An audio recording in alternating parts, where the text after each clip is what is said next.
One of my favorite filmmakers, Ryan Coogler, he said whenever he had his first kid, it was like seeing life in color for the first time.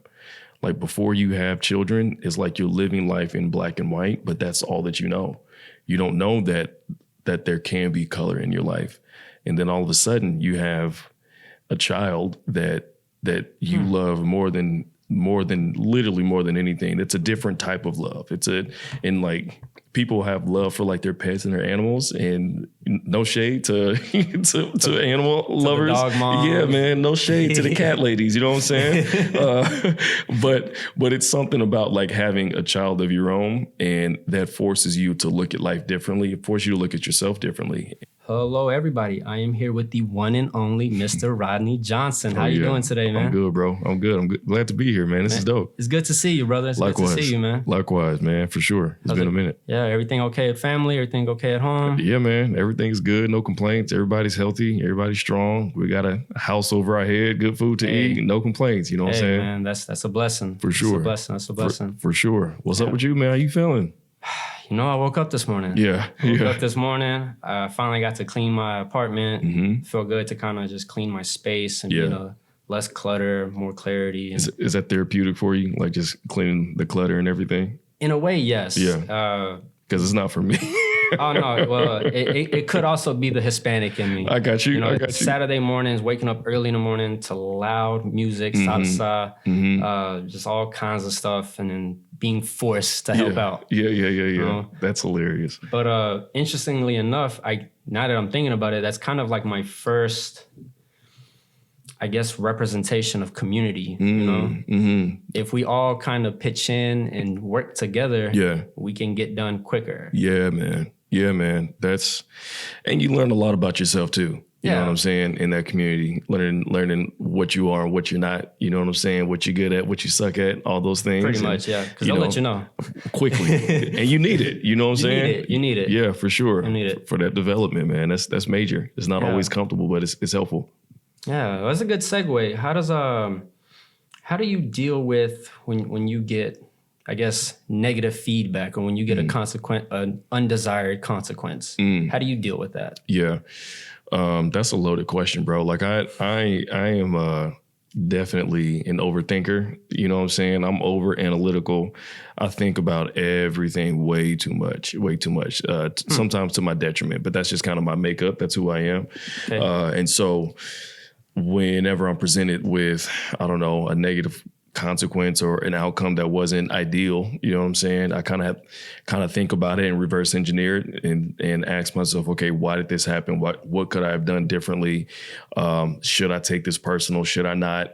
And if it's something that is like just groundbreaking or just kind of like tearing me apart, sit in it for a little bit. You know what I'm saying? I think that's healthy to sit in it and kind of feel that pain or feel whatever comes with it. I agree. You know what I'm saying? I think it's okay to kind of feel, you know what I mean? As men, sometimes we kind of taught to like let things kind of, brush things off. Don't let nothing hurt you. Be hard, be tough, this, that, and the other. But anybody that knows me for real knows that like I'm an emotional person, and I'm not ashamed to say it. And I think that it's okay to feel those things, feel the regret, feel the embarrassment, the insecurity, whatever it is, but only feel it for so long. You know what I'm saying? That's key. Yeah, and pick yourself up, figure out how to have it serve you rather than you serving it. You know what I mean? What I mean by that is like, how can I learn from this? How can I use this to my advantage so that the next time something like this comes around, I'll know what to do, what not to do, what to say, what not to say. And also, how can I help somebody else with it too? I'm a firm believer that like whatever we deal with in life is not just like for us. You know what I'm saying? I think that's a really selfish way of living. But like whatever you deal with, whether it's a really, really great successful venture or something that you just utterly failed at, how can you take that story, wrap it up, package it, and give it to somebody else so that whenever they are in your shoes, inevitably, you can be able to kind of help them and coach them through it, because that's what life should be all about. I was going to ask, do you think is that a duty? Is it a duty? I think it should be. It should be. Why? Well, because I think that if we are, regardless of like where you come from, regardless of your upbringing, regardless of where you were born or your family makeup or this, that, and the other. The very one thing that we all have in common is that we're human beings, right? That we exist on this ancient rock called planet Earth, that we coined it as. And I think the one thing that we can all say is that we all are in life together, right? I do think that it's our responsibility to want to pull somebody up. You know what I'm saying? I think that life is too short to tear people down. Life is too short to feed on someone else's failure. But it's like, it should be, to your point, it should be our duty to pull somebody else up, to want to see somebody else succeed. And if I'm somebody that can help you do that, if I'm somebody that can at least put you on the path to help you go further than me, if that's the case, why not? That only creates a better world. That creates a better space, a better community, a better home. I got kids, man. What kind of world am I going to create for my kids to live in? You know what I'm saying? And I think the best way to do that is by helping somebody else in any way that I can. Do you think that's kind of intensified now that you've become a father? Yeah, bro. Yeah, bro. One of my favorite filmmakers, Ryan Coogler, he said whenever he had his first kid, it was like seeing life in color for the first time. Like, before you have children, it's like you're living life in black and white, but that's all that you know. You don't know that there can be color in your life. And then all of a sudden you have a child that you love more than anything. It's a different type of love. And like, people have love for like their pets and their animals, and no shade to animal lovers. Dog mom. Yeah, man, no shade to the cat ladies. You know what I'm saying? But it's something about like having a child of your own, and that forces you to look at life differently. It forces you to look at yourself differently. And, you know, if you are, you know, any sort of decent father or mother, you want to see your child succeed. You want to see your child loved. And that means you changing. That means you adapting. That means you failing. That mean, you know what I mean? It's a daily process. And yeah, bro, like I definitely became a different person once my kids started to grow up and have conversations with me and ask me questions that I wasn't ready to answer. You know what I'm saying? Yeah. And like, I'm self-employed, like I have my own business and everything. So like, okay, what do I need to do to make sure I put food on the table, because they can't feed themselves. Absolutely. You know what I'm saying? So it definitely forces you to move differently, have a bit more of a hunger, you know what I'm saying, metaphorically and physically. I definitely gained some weight after I had my kids, that's for sure. Muscle, right? All muscle. I wish, dog. Come on, man. I wish. I'm in the gym. You got to give me something to look forward to. I know, bro. I know. Hey, but that's another thing, though, man. Like, it definitely forces you to have a different level of discipline, too. You know what I'm saying? Like, I'm sure. You have to, bro. I'm sure. It's really, really difficult to be a provider, be a protector, be a loving father, you know, also be a business owner, also be a leader in my community, at my church, also to keep myself fit, to remember to feed myself, to remember to take care of my mental, my physical, my spiritual, like all these things take a certain level of discipline. You know what I'm saying? And sometimes I'm doing great and sometimes I'm not, but you know what I mean? Like, it's just all kind of a part of life, bro. So like, yeah, I definitely have a little bit of a dad gut now, but like, I'm back in the gym and, you know, I'm lifting and I'm feeling good. I'm healthier now than I ever have been before. I'm stronger than I ever have been before. Yeah, man. But I have to attribute that to just living life as a father, as a husband, being a family man, and, you know, just making it do what it do. You know what I'm saying? So you mentioned your discipline has to change, and you also put an emphasis on failure, needing to fail. I want to ask you, how do you measure the margin of error for a father? Because as men, we're programmed to take risk. We're programmed to you know, have fun. We're programmed to sometimes just not really plan.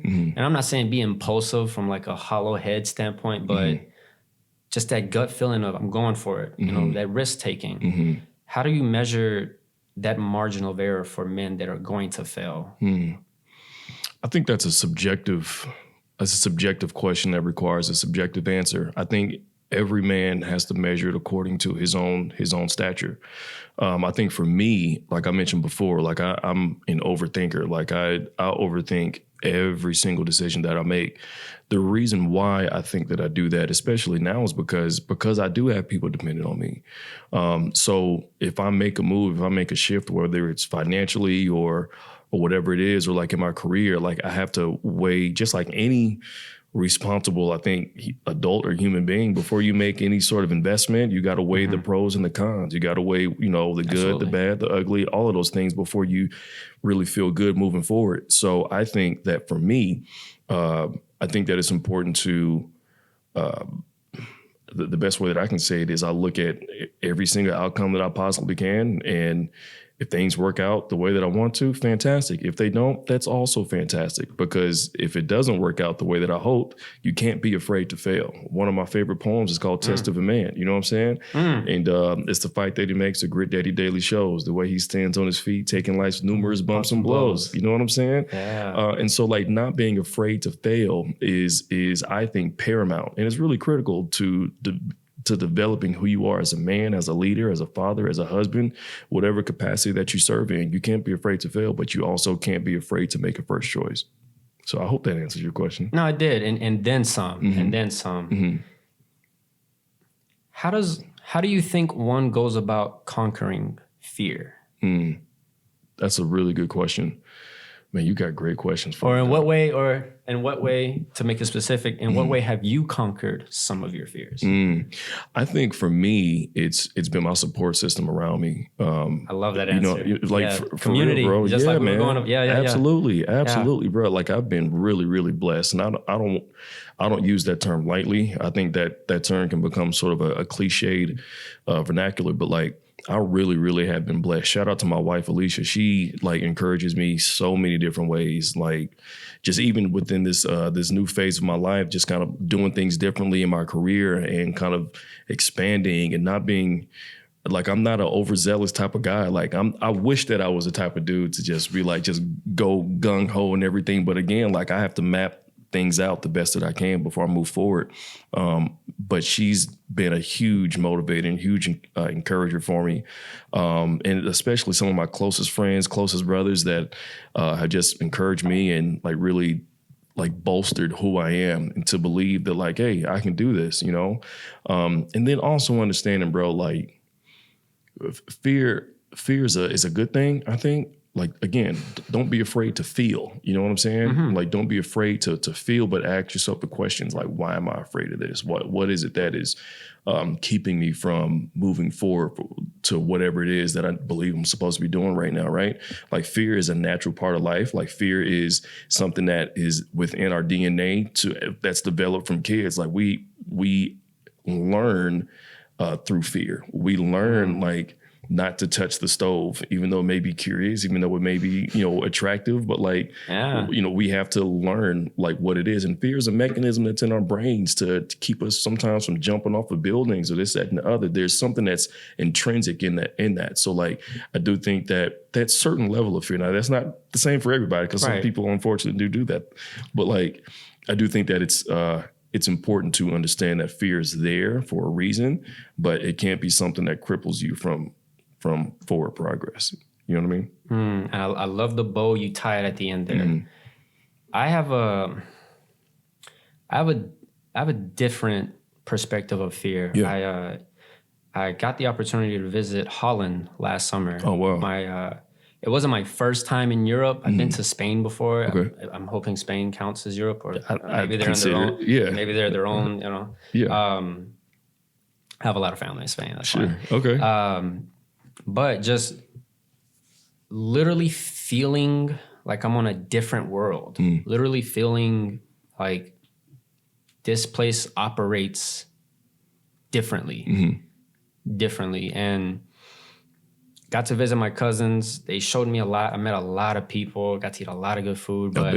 But what I'm wanting to highlight with that is in me going to Europe for the first time, solo trip by myself, bought a ticket. Yeah. That's major. You know, hey, I'm going, cousins. Can we do this? And we went to this, the first night there, we went to like this Latin place because I just wanted to see what the Latin scene was up there. Yeah. And I remember seeing like people dancing, and one of my fears is actually going to dance like salsa dancing. Really? Okay. Just because I don't know how to dance salsa. Okay. But there was a moment where I was going to approach a young woman there, and I was just like, nah, maybe some other time. And then my cousin tells me at the end of the night, because that stuck with me, that I froze. You know, I froze. Something about that fear of the unknown paralyzed me. And I'll never forget the words my cousin said to me. He said, you know what's on the other side of fear? Freedom. Yeah, for sure. Absolutely. Freedom. Absolutely. I agree with that. So my first night in Holland, fearful. Yeah. And moving forward, I don't like that feeling. I don't like the outlook. And I do want to change. I want to be someone who still, you know, goes in things with caution. Still goes in things calculated as best as possible. But just learning to just metaphorically bite down and just go for it.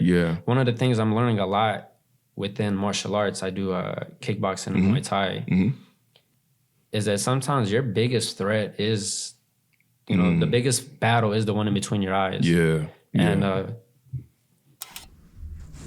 I just had the room reserved for 3 o'clock. I'm sorry. Is it 3 o'clock already? It's 3:02. Can we get like 5 minutes? Just one last call. I'm so No, sorry. you're fine. I appreciate it. Thank you so much. But yeah, conversation was going good, man. Damn. And, you know, that's what we deal with. We got to pivot. Last question for you, Rodney. And again, thank you again for your time. Thank you again for your Sunday. You know what? I don't want to ask that question. I'm going to ask another question. Okay. What's one piece of advice that changed your life? Man, that's a great question. Okay, so I'm gonna say this, and this may not be everybody's, I don't know, slice of pie or whatever, however you want to say it. But anybody that knows me knows that my faith is very important to me. And so one thing that Jesus said was in Matthew chapter 6, verse 33, says, "Seek first the kingdom, all these things shall be added." What that means for me is that in my life, for my family, for what I want to do in life, the very first thing that I need to do is to seek to find God, seek to find meaning of who I am, and find what I believe Jesus wants from my life. And everything he said before that was, you know, worried about what we're going to eat, worried about what we're going to wear, worried about how we're going to provide for this, that, and the other, how we're going to take care of this, that, and the other. And he says, it's a bar, bro. He says, like, look at the grass that's here today and thrown into the fire tomorrow. Look at the flowers of the field and how beautiful they are, but you're much more valuable to God than all these things. So, like, worry about what God wants you to do first, and then he'll take care of all this other stuff. All this other stuff is all these other things are bonuses if you can do this thing first. And I kid you not, bro. Like, I've heard that all throughout my life, but the older I got, the more that meant so much more to me as I became a husband, as I became a man, as I became a father, as I became a provider, as I became a business owner, just moving into different phases of my life. What does my life look like now? And I had to, like, make that a matter of prayer. And I kid you not, so many things just started to fall in place for me. And I didn't have to worry about so many things. Like, my kids are taken care of. My kids are good. I have a loving, beautiful wife. Okay. And I can only attribute that to my relationship with God and being the best person I can be, the best man that I can be, treating people right, even though that may not always be given back in return. Reciprocated, yeah, you know what I'm saying? But, like, I believe that that's what God has for me. And if I continue to do that, then I believe that he'll take care of all the other stuff and more. And so I think for me, that's been the best piece of advice for lately, for sure.